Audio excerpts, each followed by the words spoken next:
Hi friends, நான் வந்து எங்கள் அண்ணன் வீட்டுக்கு வந்திருக்கேன். ஸோ அது எங்கள் வீட்டுக்கு வந்து இவங்க வந்து கூப்பிட்டாங்க. என்னை கூப்பிட்டோன்னே நான் வந்தேன். என்னத்துக்கு அண்ணா கூப்பிட்றேன் அப்படின்னு சொல்லி கேட்டால், இல்லை நியூ இயர்க்கு வந்து நான் என்னோடய ஒய்ஃப் வந்து ஸ்வீட் பண்ணி தரேன்னு சொல்லியிருந்தாங்க. சரி என்ன ஸ்வீட்னா அப்படின்னு கேட்டேன். நீ வா, ஏன் நான் பண்ணி தரேன் சொல்கிறேன் அப்படின்னு. ஸோ அதனால் எங்கள் அண்ணி வீட்டுக்கு வந்தனால எங்கள் அண்ணி என்ன சொன்னாங்க, சரி வாங்க நான் ஸ்வீட் பண்ணலாம் வாங்க அப்படின்னு சொல்லினா, அதுக்கப்புறம் சரின்னு ஓகே என்ன ஸ்வீட்டுனா அப்படின்னா, இல்லை சஸ்பென்ஸு, நான் கண்டிப்பாக உங்களுக்கு பண்ணித்தரேன், நீ வா நியூ இயர்க்கு அப்படின்னு சொன்னாங்க. அண்ணா எப்படி இருக்கீங்க? நல்லா இருக்கேன். நல்லா இருக்கீங்களா? எங்க அண்ணி காணோம்? அண்ணி ஸ்வீட் செஞ்சுட்டு இருக்காங்க. அப்படியா? சரி ஓகே. உங்க வீட்டுக்கு வந்த காரணம்? இவங்க வீட்டுக்கு வந்த காரணம், என்னுடைய ஒய்ஃப் வந்து ஸ்வீட் நல்லா அருமையாக செய்வாங்க. அதை பார்க்கறதுக்கோசம் வந்திருக்காங்க. நியூ இயர் ஸ்பெஷல் இன்னைக்கு ஸ்வீட் அருமையாக இருக்கும். நியூ இயர் அன்னைக்கு அதை நீங்கள் பார்க்கலாம். டெஃபினெட்லி நல்லா பண்ணுவாங்க அவங்க. அதை பார்க்கறதுக்கு என்னோட தங்கச்சி, என்னோட சிஸ்டர் இங்கே வந்திருக்காங்க. அண்ணி எங்க கூப்பிடுறாங்க, வாங்க உட்காரு. வாங்க. எப்போ வந்தீங்க? இப்பதாங்க வந்தேன். ஸ்வீட் செஞ்சேன். நீங்க ஸ்வீட் நல்லா செய்வீங்க. ஸ்வீட்டோட மீதி எல்லாம் கூட மெயின் உங்ககிட்ட வந்து எனக்கு பிரியாணி ரொம்ப பிடிக்கும்.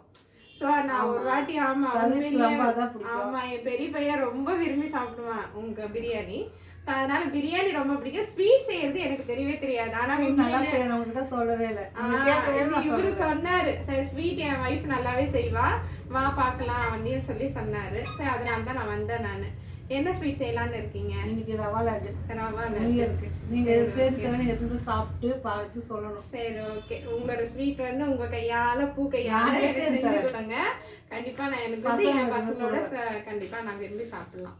சரி வாங்க வீடியோக்குள்ள போகலாமா? சரி. ரவா லட்டு செய்யறதுக்கு தேவையான பொருட்கள்: 1/4 கிலோ ரவை, 3 கிராம் சர்க்கரை, 50 கிராம் முந்திரி, 200 கிராம் திராட்சை, 1/4 டம்ளர் பால், தேவையான அளவு நெய். இப்போ பற்ற வச்சு செய்ய போகிறோம். நெய் ஊற்ற போகிறோம் சிம்மில் வச்சுட்டு. இப்போ நெய் சூடாயிடுச்சு.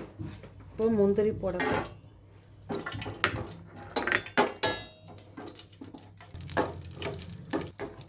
முந்திரி இப்போது கொஞ்சம் சிவந்த மாதிரி ஆயிடுச்சு. இதுக்கு மேலே விட்டால் தீஞ்சிடும். நானும் இப்போ எடுத்துடுறேன். இப்போ திராட்சை.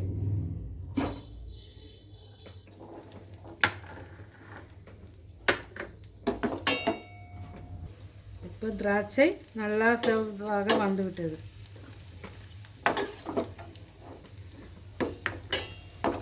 இப்போ நெய்யில் ரவையை போட போகிறேன்.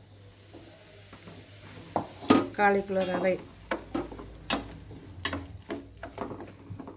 நல்லா சிம்மில் வச்சுக்கிட்டு நல்லா வதக்குங்க. இப்போ ரவை நல்லா கலரிட்டே இருக்கணும். ஒரு 10 நிமிஷம் கலரிட்டே இருக்கணும். அதுக்கப்புறம் தான் சர்க்கரையை போடணும். இன்னும் நல்லா வதக்கணும். ரொம்பவும் வதக்கக்கூடாது, அப்புறம் உதிரியாக வராது. இப்போது லேசாக வதக்கியாச்சு. இதுக்கப்புறம் சர்க்கரை 300 கிராம் சர்க்கரையை போட போகிறேன்.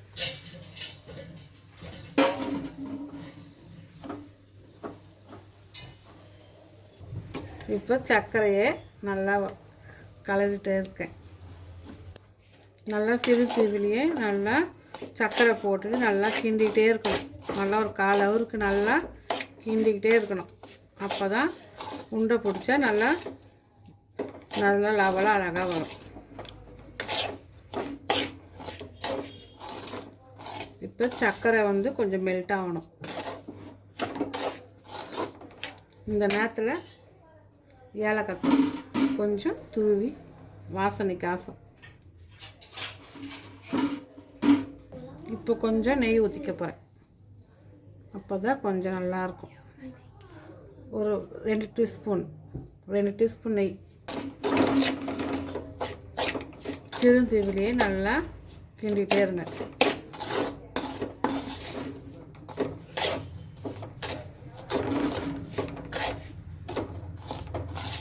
இப்போது 10 நிமிஷம் ஆயிடுச்சு.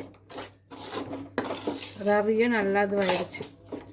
சர்க்கரையும் நல்லா மெல்ட் ஆகிடுச்சு. இப்போ நம்ம முந்திரி திராட்சை இதில் போட்டு நல்லா கலரிக்கலாம்.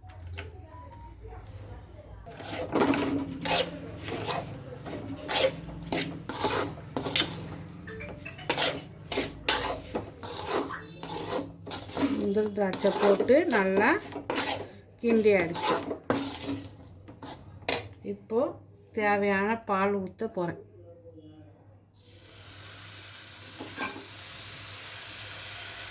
ரெண்டு ஸ்பூன் பால், நம்மளுக்கு தேவையான அளவு தான்.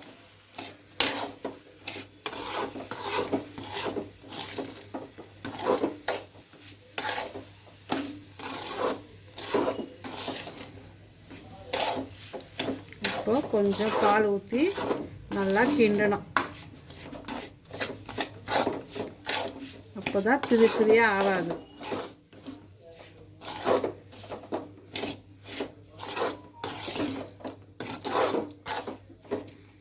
இன்னும் 10 நிமிஷம் ஆகணும். உண்டை பிடிச்சி ரெடி பண்ண வேலை தான். இப்போது ரெடி ஆகிடுச்சு. இப்போது ஸ்டவ்வை நம்ம ஆஃப் பண்ண போகிறோம். இப்போ ஸ்டவ் ஆஃப் பண்ணிடுச்சு. இப்போ கொஞ்சம் சூடு ஆறின பிறகு ரவா லட்டு பிடிச்சி நான் உங்களுக்கு காட்ட போகிறேன். இப்போ ரவை நல்லா ஆறிடுச்சு. இப்போ வெதான சூடில் நான் உண்டை பிடிக்கிறேன். பாருங்கள்.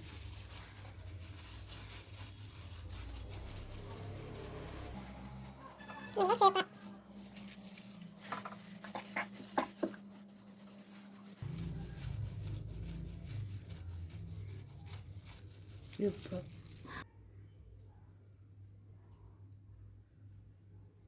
ரவா லட்டு உண்மையிலேயே வந்து அழகா வந்திருக்கு. ஸோ வந்து எங்க அண்ணி வந்து இந்த ரவா லட்டு வந்து அழகாவே செஞ்சு கொடுத்துருக்காங்க.